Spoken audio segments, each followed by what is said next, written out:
Welcome to Ask a Deer Processor. Today we ask, hey Chuck, how do you trim a backstrap? Next thing I want to work up is the loins. The loin lays on either side of the backbone, and it's very uniform in shape, and it runs from the hip bone cartilage in the back leg there at the pelvic bone all the way down to where it kind of tapers down in just behind the shoulder.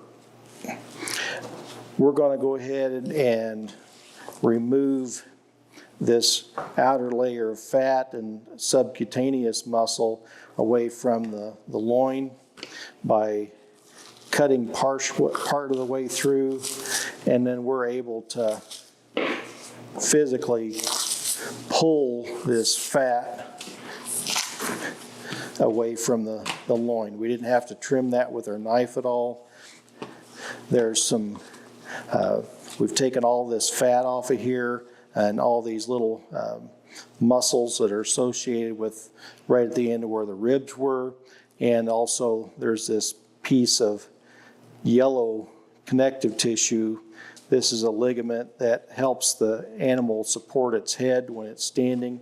We want to make sure that ligamentum comes out, because that will not break down during cooking and will be very chewy and not desirable to have in our cut of meat.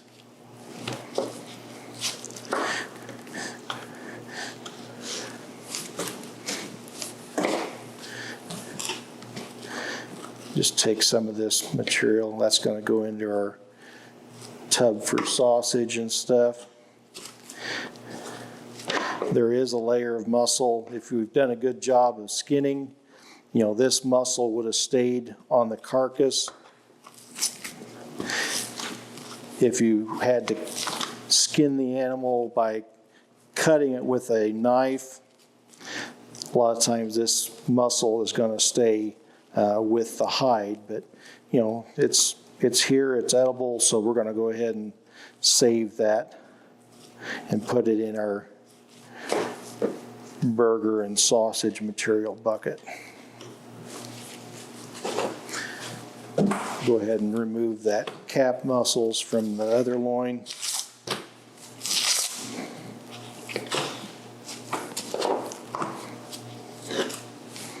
And you can see that that animal was shot in the shoulder, but some of the blood has kind of worked its way up in between the seams of the shoulder and the loin. We're going to have to trim out these, this blood clots. We're going to have to trim out this, the blood clots. And most of the time, that material kind of migrates up between the muscle groups. So oftentimes if you just kind of get that started and kind of lifting it up, pulling it away, it'll come off, leaving things fairly clean underneath it. Some of it you may have to trim off. Again, we want to take off as thin a layer as we can.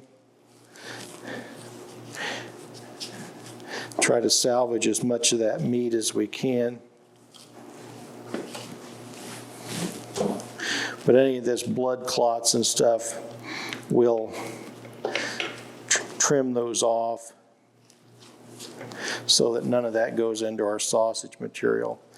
You can soak this, like if there's a fair amount of this that you don't want to throw away all that meat, you can soak this in water or soak it in salt water, and that'll pull a lot of that blood and blood clots away, and you can salvage a little bit more meat if you want to do that.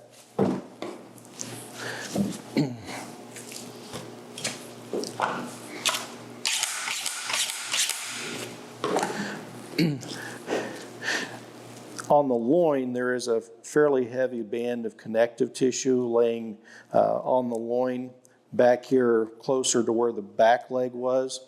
And we want to take that off. Sure, we could cut, chops or steaks, but it's going to still have that connective tissue, and it's kind of, a little bit chewy. So to make this product as desirable as possible, we're going to take that layer of connective tissue off. And if anybody has ever dressed fish, what I'm going to do now is run my knife just along that connective tissue, like some people will fillet fish, running it just underneath the skin. And I'm going to remove that connective tissue, and very little of that meat was lost, maybe trimming that. And this material can go into your grinding material. So now we've got that connective tissue off of the loin. We'll go ahead and cut some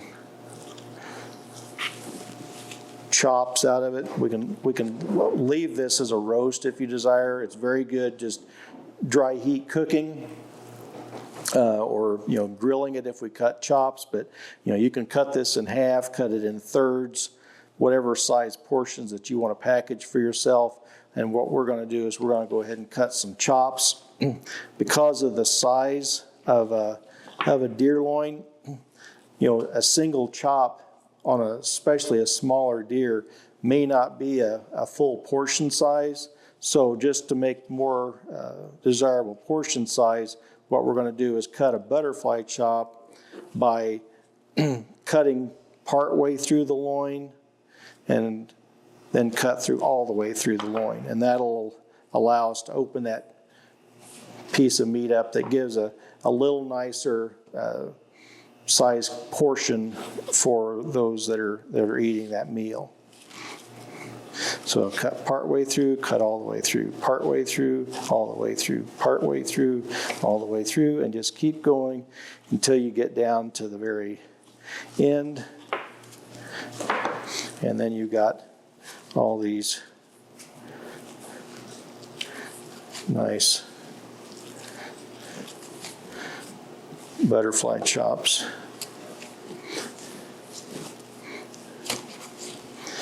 This, as we got towards the front of the animal, there was this other muscle that you can see kind of laying on the top here, and it's right here on these chops. If you've ever had a ribeye steak and there's a section of muscle that's like really, really tender, that muscle is called the spinalis, and that's very desirable, very tender portion of that loin, and that's on these pieces of loin chops that are not the most attractive, but these are going to be the better eating compared to some of these others. So, give these to your guests or save these for yourself, whichever you want to have the best eating experience. I'm going to go ahead and remove that connective tissue on this other loin.